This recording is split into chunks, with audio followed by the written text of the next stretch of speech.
Welcome to episode 29 of Comic Book Nation, the official podcast of Comicbook.com. I'm your host, Kofi Outlaw, and joining me today is my regular co-host, Mr. Matthew Aguilar. What up? And stepping back from his usual ivory tower desk and joining us in front of the camera is producer Jim Viscardi, who we should probably start introducing at the top of every show. You've been on like every show, but I don't think we ever actually tell people who you are. That's kind of true. Right? I was listening to some old episodes and I was like, I have notes. I have several notes, but that's one of them. So, producer Jim Viscardi is going to be joining us on the couch today because we're going to be just talking through some things that have been happening. I mean, it's just been Game of Thrones, Avengers Endgame, Game of Thrones, Avengers Endgame around here, but some new news is starting to break through. The clouds are starting to part on those, so we are going to get into some things, but ironically, we're not going too far from the realm of Marvel at all. Today we're going to be talking about the new Spider-Man Far From Home trailer, which dropped and is giving us our first look at the MCU after Avengers Endgame. We're also going to be talking about new rumors of a Deadpool cartoon finally coming, but maybe not the one we thought. We're also going to talk about Avengers Endgame's success, and will it be the biggest movie of all time? If we have time, we'll talk about that at least. And for our main event today, we are going to be talking about the new slate of Disney Fox movies that were just kind of released. We're going to get into the main points because there's some big things in there to talk about. This is Disney's new slate after the Fox acquisition and all the movies they're going to be putting out. And as always, Mr. Aguilar over here will be taking us through the hottest things happening in comics this week. What? So, let's get started by talking about Spider-Man. I love that they use that as his theme song in the MCU now. Yeah, I mean, that is pretty great. It's not just an old lady on the street playing like a little tune. It's an actual theme song. So, to this week, we got the end of the Avengers Endgame spoilers embargo. The Russo brothers officially dropped it just in time for us to talk with Joe Russo. So if you haven't seen that, by the way, we have a whole bonus episode of the podcast where Brandon Davis sits down with Joe Russo, co-director of Avengers Endgame, for 1 hour and talks all the spoilers. So it's awesome. It's in the feed, so you'll see it. You'll see it as the episode before this one. Yep. So make sure, because I know if you've been following the numbers, we're going to episode 29 right now, but there is this bonus episode that you do not want to miss. Be sure to check that out. Back to the here and now. The Spider-Man Far From 2 trailer drop. It had to kind of have this whole ceremony about the Avengers Endgame spoilers because right when this trailer started, I mean, this is just post-Endgame kind of reality for the MCU and our first look at it. Iron Man's dead. Peter Parker's in serious mourning. He has this new mission while he's on vacation in Europe. After he's trying to step up and be more of kind of an Avenger and really, fight crime, he goes on vacation. And he gets recruited by Nick Fury to kind of handle these elemental monsters. And along the way, meets a new ally, villain. We're going to see both. We just know that Jake Gyllenhaal playing Mysterio seemed pretty simple at first, but now this role has gotten really complicated as this trailer kind of posits this idea that this isn't Mysterio from the main MCU universe, but rather a character from a different universe. So, I mean, right off the bat, we're now in a world without Tony Stark and Steve Rogers. These people kind of trying to step up and be new Avengers. We're fully into the Marvel Cinematic Multiverse, which actually gets name dropped. Well, are we though? Okay, we'll get into that. But I'm just talking about what we've seen in the trailer. I mean, this is just our real first look at the world of the MCU after Endgame, which I think is going to make Far From Home much more interesting. Possibly Sony's first billion-dollar Spider-Man movie. We were just talking, I think it was just last week, about how unexcited we were for Spider-Man. Yeah. Well, I was never there with you. I love Spider-Man. I love Homecoming. But I mean, I know we said this was just going to be like a TV episode compared to like a major cinematic event. This trailer totally changes my entire feeling, I think, for that movie. For the most part, I still think I have got some reservations on it, but this totally made me be like, oh, all right, I'm in. But it makes it seem relevant. Oh, absolutely. Yeah. Well, and my thing was that I wasn't excited for it, aside from to see how the universe was after Endgame. That was my biggest thing about this movie, was that the only reason I'm interested is to see this multiverse stuff, how that plays out, to see this world where Tony Stark is not around and Captain America is not around. That's the only interesting thing about it. And in this trailer, that held up. Like, I'm not really, I don't care less about the elementals and all the other stuff. I want to see who is this Mysterio? Is he truly from a different universe, different time? What happened there? Is it ours? Is there still one around? Like, those are questions I have going into this. That has got my antennas up. But everything else is still kind of like, yeah, it's fine. It's going to be fun. It's going to be fun. I mean, I feel like there's still a lot of true to Mysterio. There's a lot of misdirection in this story. I think all of it is misdirection. Because the elementals seem really generic and flat and thin, and it doesn't. And while they're kind of using these big sequences, they don't seem like major important sequences. We don't see like Peter in a moment of like real serious like peril, like losing a battle with one of these elementals, or we don't see them doing things you'd think you'd see in blockbuster movies, like forming up into like one big giant monster or anything like. So yeah, there is this whole question about who Mysterio is, like what's this whole storyline about him? Is this a real guy from another timeline? Is this just Mysterio's mind tricks using the events of like the snap and the restitution or whatever we're going to be end up calling it? Like, so I totally am of the opinion that Mysterio is not a multiverse Mysterio. It is just the main 616 Mysterio, mainly because one, it's Mysterio. That's kind of his shtick, right? But also, I would not be surprised if they pull this from the Spiderman story that Bendis did God, feels like forever ago now. But the whole premise of that was Mysterio discovered that there was a different universe, but didn't necessarily like fully commit into traveling. And so he had created basically like a robot or / avatar to send into the Ultimate Universe. And so the Mysterio in the Ultimate Universe, I believe, is just regular Mysterio kind of controlling it from home. I don't think we'll necessarily get that, but Mysterio potentially knowing about the multiverse and kind of playing off that and being like, I'm from another universe. I think will be kind of a big crux of it. But yeah, no, Mysterio totally turns on Spider-Man and Nick Fury, and so yeah, I mean, that's the big question: is this villain story and like what the real hook of it is.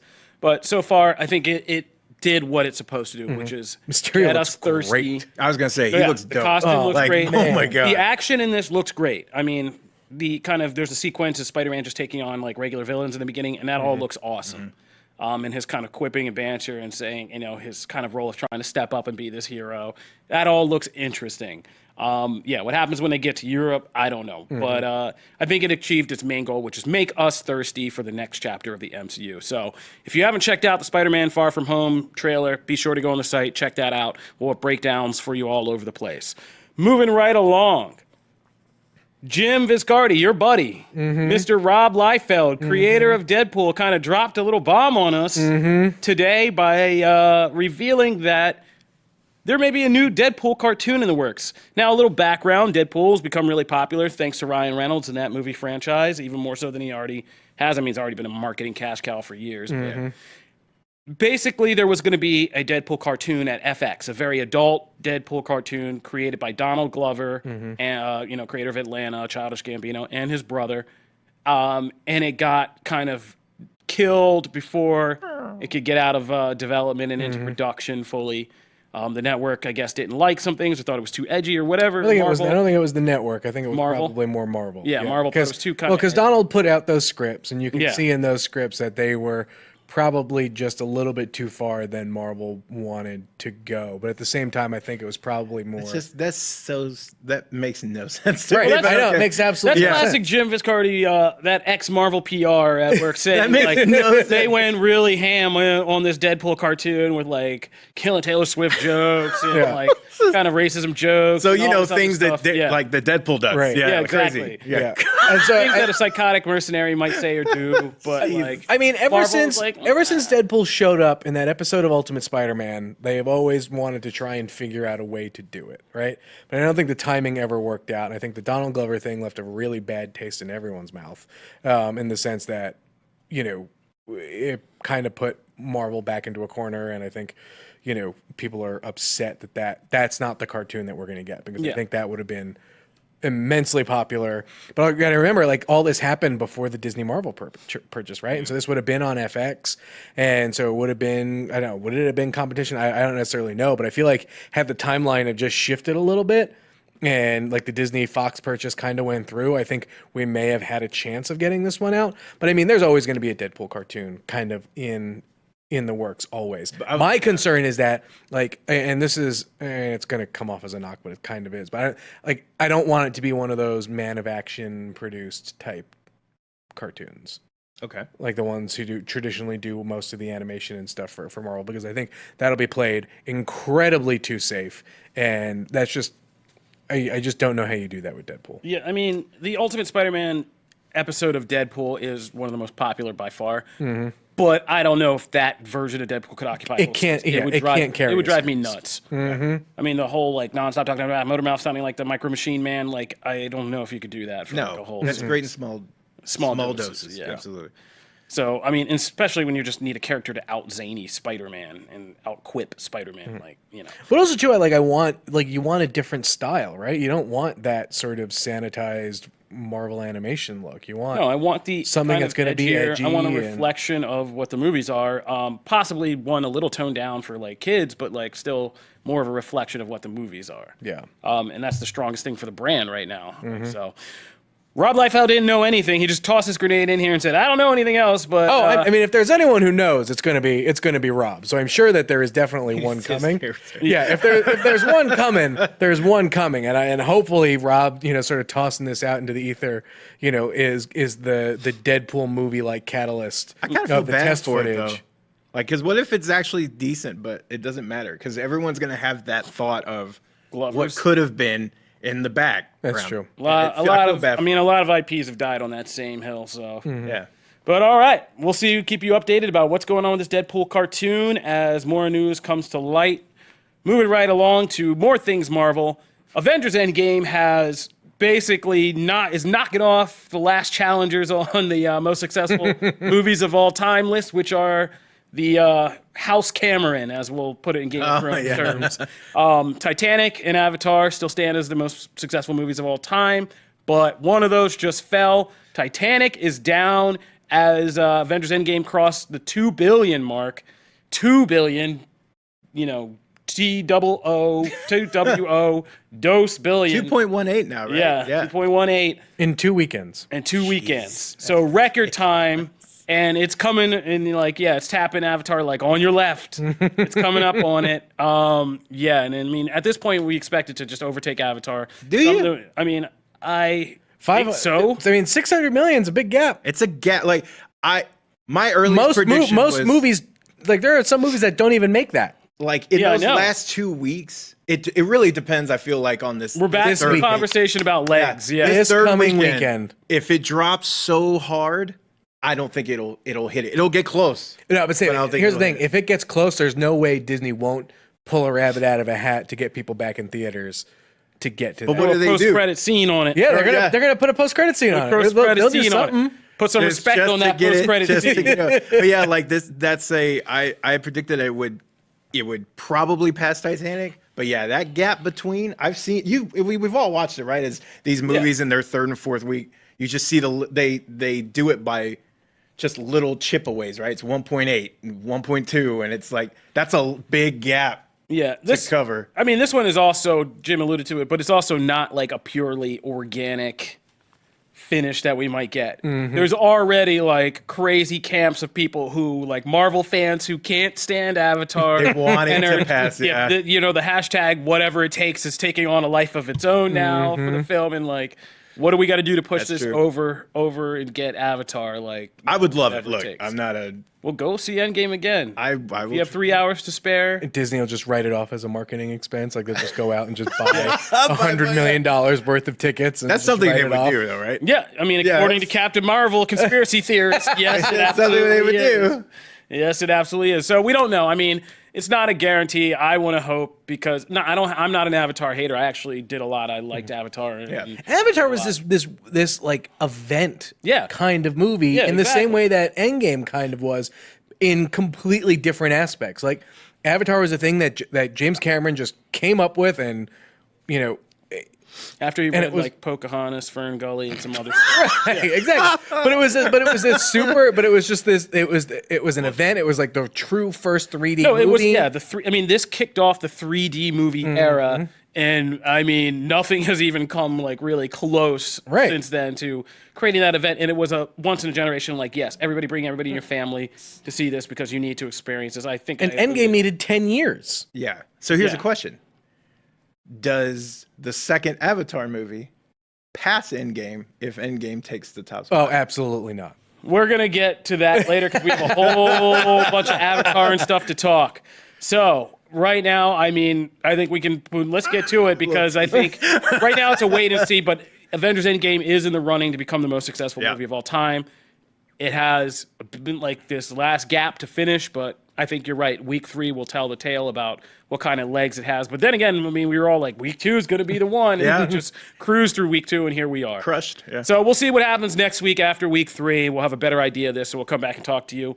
Stay tuned, because when we get back, we're going to be talking about the whole new slate of Disney Fox films that are coming and Disney sequels that are coming and a whole bunch of movie stuff that's coming down the pike. So be sure to be here for that. All right, so let's jump into this 700 list. of them. Yeah, right? Like the press release came in, and the list was 2 pages long. Yeah, Charlie lost his mind. He couldn't handle all I know. incoming information. I know he lost his mind because we were like trying to just break it up into it, and he was just like going on. He was like, no, but no, this is happening, and this is happening. He was so and this is happy. happening. I loved it. It was just so it. crazy. So, like, there are so many movies at play here, right? There's almost the entirety of Marvel Studios Phase 4. So there's about like 4 movies there. The next 3 Star Wars movies. You have all of the live action remakes that Disney's doing. So right, so like the different games. You got Marvel, you got Star Wars, you got the live action Disney stuff. Pixar. You've got we'll put it all into Disney animation. Yeah. Then you have all the Fox stuff that includes like Kingsman, and for whatever reason they're still kicking around New Mutants. Let's let it go. Right? And then you have just have like the other artsy Fox stuff. Like that is just categories that have at least 3 to 4 movies in them. It's nuts. Is Disney's way of softball saying, like, we are Thanos now. We hold all the stones. Like, we are proof. Like, we are inevitable. As soon as we make our fists, like, here it goes. But let's start with some of the big things because we got to break this whole thing down. Yep. The biggest paragraph by far in this whole essay that they put out about what's coming is, of course, the plan for the holidays, and every year from 2021 to basically 2027, the weekend before Christmas, they're going to be alternating some sci-fi. There are going to be children who know nothing but Avatar or Star Wars at Christmas. So as Jim just alluded, we're getting Avatar on 1 year of like right before Christmas, and then the next year will be a Star Wars movie, then an Avatar movie, then a Star Wars movie, then an Avatar movie and Star Wars movie, all the way from 2021 to 2027. We're talking 4 more Avatar films and 3 new Star Wars films. So those were all kind of given dates, to third week of December dates. Like I said, 2021, 2022, 22 and 2023, 2024, 2025, 2026, and 2027. That is going to be nuts. I mean, they're basically just locking down the Christmas blockbuster window for the foreseeable future. And now we can get to the question. Yeah. Because both of these are established IPs that have made big money, but are at the same time in 2021 going to be entering like really big new phases. We're going to be getting these Avatar sequels from James Cameron, which have been at 2021, that's 12 years after the first film, okay? So 12 years later, we're going to start getting the first of 4 more of these, and then 3 new Star Wars films, which right now, we're all kind of assuming that it's going to be Rian Johnson, director of The Last Jedi's new trilogy of films. Because they just killed the Game of Thrones one, right? No. Oh, no. No, that's still in development. There's just nothing solid. They've killed everything else. They're still at work on something, but that thing has not taken shape yet. Rian Johnson's has taken shape and is kind of going down the pipeline. And, remember when there was a whole slate of like one-shot movies? Yeah, there was a whole lot of Star Wars that got wiped off the board thanks to Solo. It really is lived up to its name, Solo, the last Star Wars spinoff. So we think it's going to be Rian Johnson. He's just going to be kind of working on these, shoot them in succession like one year after the other, and then put them out. That's a long time for Rian Johnson to just like... Yeah, to get crapped on by Star Wars fans? Yeah. But I mean, could you imagine just like going through that process and just like not making anything else? I can imagine wanting to go through it, get it done, and just get it done. Yeah. Because trying to do it, like do one and come back in 3 years and have to do this all again, like, no. Like by the time you're done the third, like you're in a completely different life era, and you're just like, He's going to what? come out a completely Like, different person. I don't even look at Twitter anymore, and I still got to deal with this. Like, yeah, so no, I mean, he's probably just going to be working on these and just kind of hammering them out. And it sounds like it's going to be the studio's only focus, so he'll probably have a lot of resources, a lot of things. It won't be like, if he needs a second, third, fourth unit crew, like they'll be there. Yeah. They're not going to be like out shooting like the Lando story. You know what I mean? So that'll be good. But yeah, that is the biggest thing. Matt, I'm sure you had some things from like, I know you love these actual Disney films. Like the Disney film. Like, what I was mean. excited The for live action remake. I'm really excited for Maleficent. I really. That first one is probably one love of that the movie. most underrated Oh my movies God! I of the threw live to action. you. I David's threw just to giving me a you, look and right this now. is what you do I with love it. Maleficent, man. That was a great movie. No, it wasn't. Yes, it was. No, it wasn't. It was so good. I'm so happy for a sequel. Also, Would you have rathered I was a one of the- Sleeping Beauty remake? No, that was one of the lowest films I think I've ever reviewed. Like one of the lowest scores it had because I loved it. I don't want to get into this whole thing here, but Maleficent is just like a really thin and badly from the title, like the implications of the title down to the movie, just like man bashing film, like where every dude is either inept or a villain who is inept, and it's just like I don't know. So like women but- characters have been treated for the last 40 years. Okay, that's fine. But I mean, it was I'm just saying like okay. it was paper thin and just like really poorly written and just kind of like I don't know, man.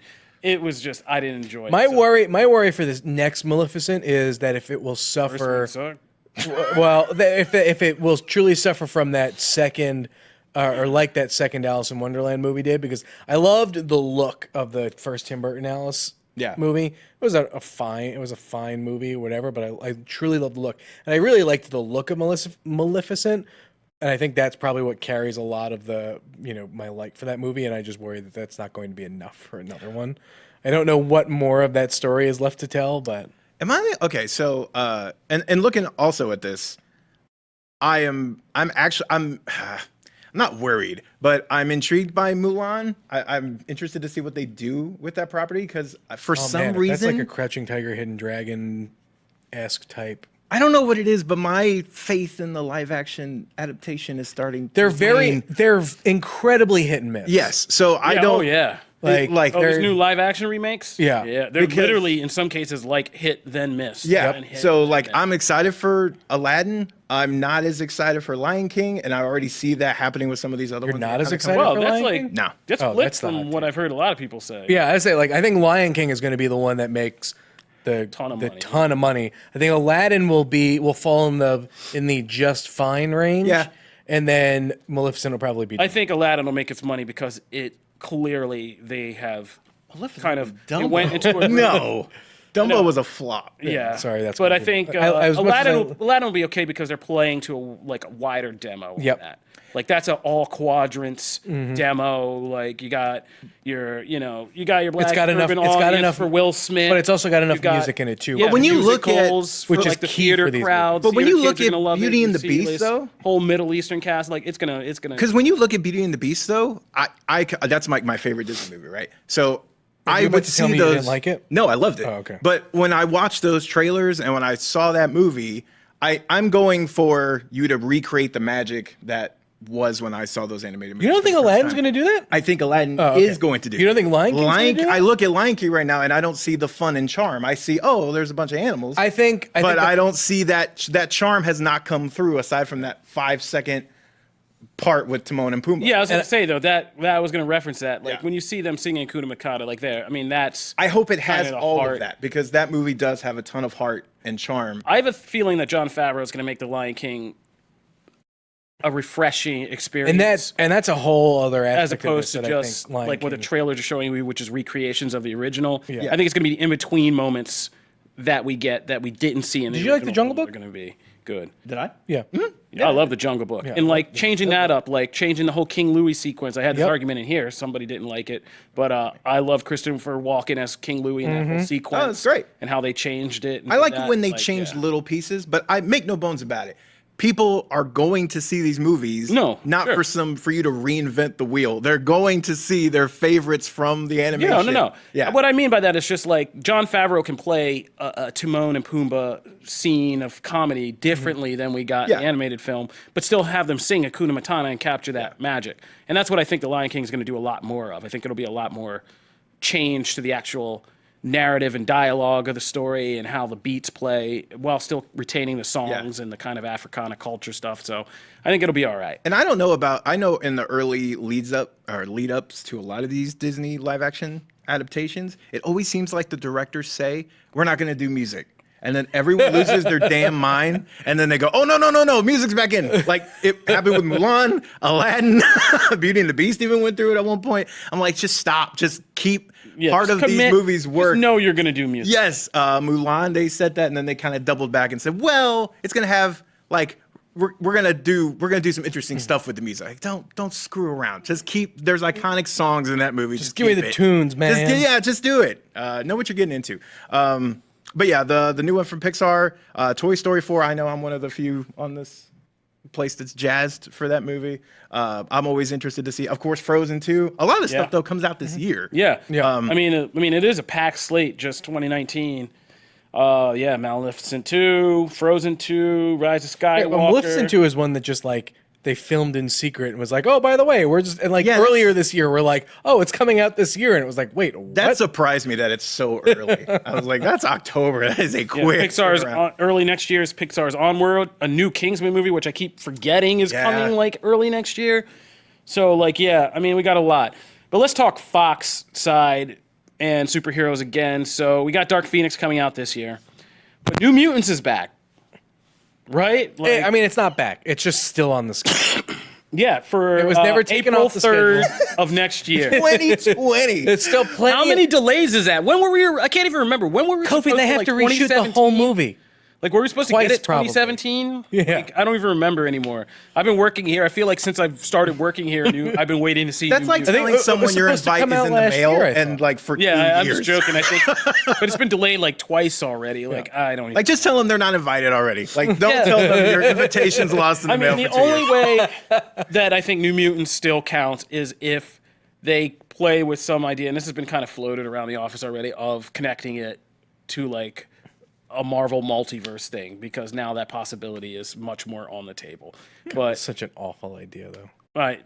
I mean, it depends how New Mutants turns out. I mean, this is the one apparently that everybody's pinning their eternal hopes on because they just keep sticking with it. And if it comes out and it's just like a mediocre dud of a movie, like I'm gonna come on this show and like. That's what it's gonna be. At this point, there is no way that movie does any more. Like, the expectation for that movie was not high to begin with. Like, it was supposed to be this horror. No, it's like one of those spin-off. things you've made into a thing. Right. Yeah, it's Duke Nukem Forever now. Yeah, exactly. The legend has gotten so much. That is the perfect analogy for it. At this point, we just want to see it like done. Like we just want to see, oh, it's a thing, and then everyone's gonna crap on it. Except the problem was I was the one who bought the Ultimate Edition of Duke Nukem Forever because I wanted to. Did you get the statue? Yeah, I got the statue. I don't want to see this movie. I don't want to see New Mutants. I don't care. That game was trash. So who knows? Maybe it'll be The Last Guardian. Maybe it'll be fine with some flaws. There you go. There's my positive. I mean, we left out the big thing, which is Disney's Cruella. I'm actually excited about that. I keep forgetting that exists. I do too, but I'm excited. Are you excited for this to be the Maleficent of the dog world? That's the one. That's the one with Emma Stone, Cruella? right? Yeah. God, which it's enough to get me excited about most movies. When does that come out? Oh, that's Wednesday, December 23rd of 2020, I believe. Okay. All right, so there's still it's a bit far up, but yeah, no, I'm actually excited for that movie. Yeah, you know what was surprisingly not on here? Oh, stop it! What? I know what you're gonna say. I have no clue. What am I gonna say? You're gonna explain why Channing Tatum is now posting nude on Instagram. Oh no, but we need to cut. We need. To that wasn't it. What were we talking about? Little Mermaid's not on here. Oh. Lin-Manuel Miranda's Little Mermaid. Oh. That is true. I didn't think about that.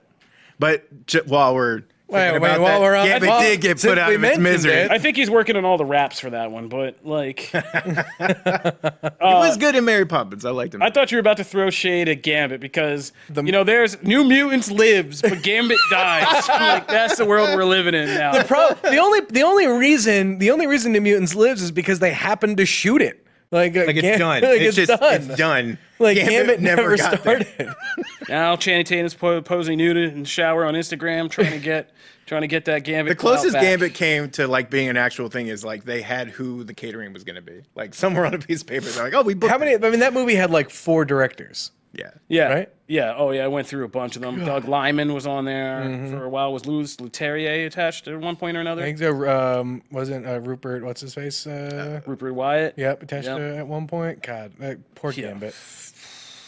Oh man. I mean, I don't know. I mean, let's be Schuler-Donner. totally that was real. Lauren Schuler Donner's fault. That was like never a film. Oh, they yeah. just were talking to Channing Tatum. She wanted to hold Channing Tatum up over the X-Men universe around that Magic Mike time, and like she was just like, "Yes, we got Channing Tatum. He'll be at this party. Remember Come to our that party." period of like 2 years or so where everyone started to take those like big group photos, or it was like Dark Universe had one. Yeah. And then there was the one that had all the X-Men movies. You know, That was like about a together. year or so ago. Yeah.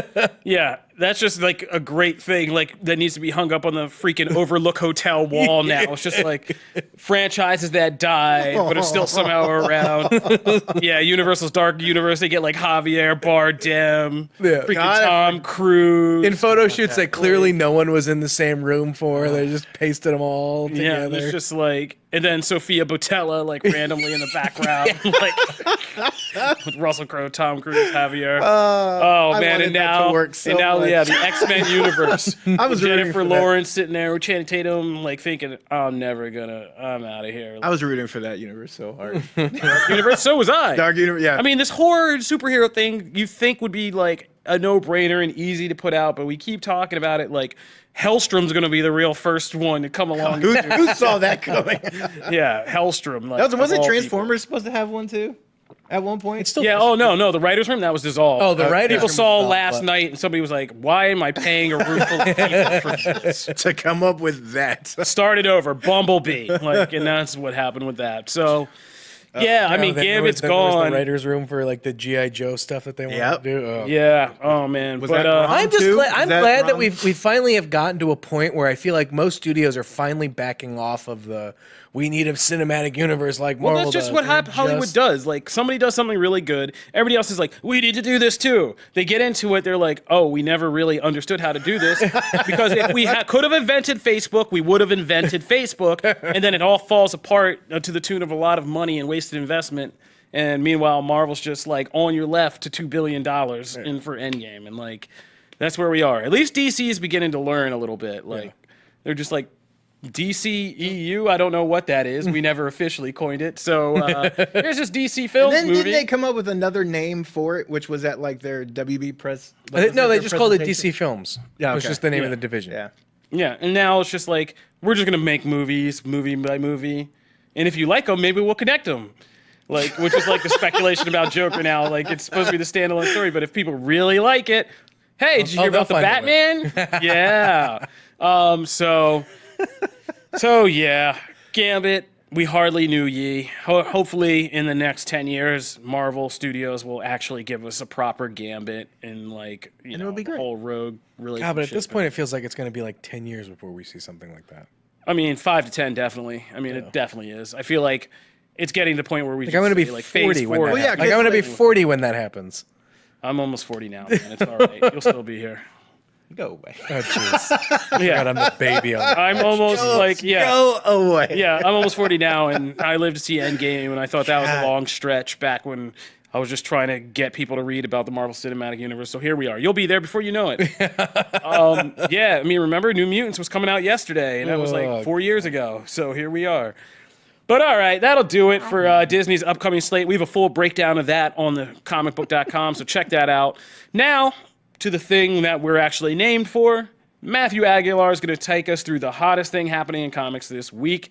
Break it down for us, buddy. It's comic time. That's my own little thing. I came up with it. You keep doing that, we're That's going to a make you great do a jingle. dance. I think we're just gonna clip that out now. And then we'll have just Brian play it. It's comic time. Okay. So, one, it was free comic book day over the week. Did you actually? It was a good free comic book day.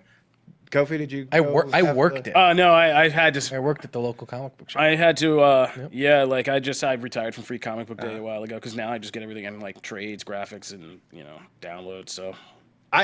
Okay, real quick before I launch into this, Free Comic Book Day will always have a special place because it was one of the first during the wooing period between me and my wife, when you go to things that you won't ever want to go to, she went to Free Comic Book Day with me, and that was like one of our first, because it kind of happened around that time we met. Aww. And so yeah, she spent 4 hours at a comic store because the line was long and there's a bunch of stuff or whatever, and. She passed it off like she enjoyed it. She told me later, seriously, that was so long. But you know what? I liked it. So it always holds a special place. So anyway, there was actually some really cool issues that came out as a part of Free Comic Book Day. One of the ones was actually Avengers, which one of the cool things from Jason Aaron's run kind of towards the beginning of this has been these old Avengers, these ancient Avengers. Yeah, I said on the last show I really like. Yeah, so you'll be happy with this. BC. By the way, spoiler warning, I should put in here because we're going to get into a lot of spoilers for this week's books. So you'll be ecstatic. Somehow Iron Man, our current Iron Man, finds himself in their past.